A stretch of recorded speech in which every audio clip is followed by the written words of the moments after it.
7 individual ang naaresto sa pinagsanib na puwersa ng Police Intelligence Unit ng Bulacan Police Provincial Office, Bulacan First Provincial Mobile Force Company at Santa Maria Municipal Police Station matapos maaktuhang nagsasagawa ng iligal na paggawa ng paputok sa Sitio Sulucan Perez, Barangay Pulong Buhangin, Santa Maria, Bulacan.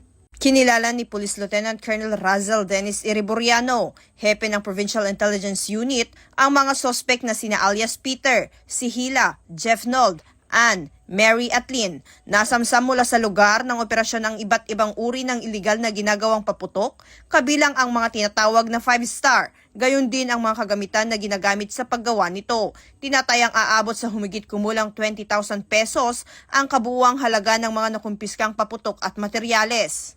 Ang mga naarestong individual ay mahaharap sa kasong paglabag sa Republic Act No. 7183 o Illegal Manufacture of Firecrackers and Pyrotechnic Devices.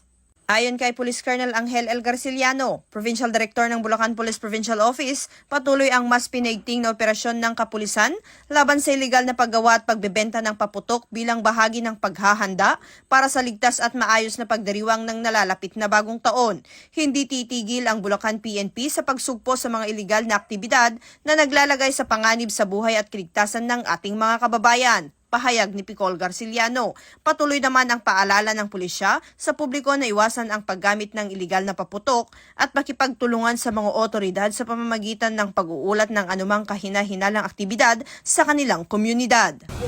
Mula dito sa Bulacan Police Provincial Office, ako ang inyong PNN correspondent, Patrolwoman Mildred A. Tawagon, alagad ng batas, tagataguyod ng Balitang Pulis.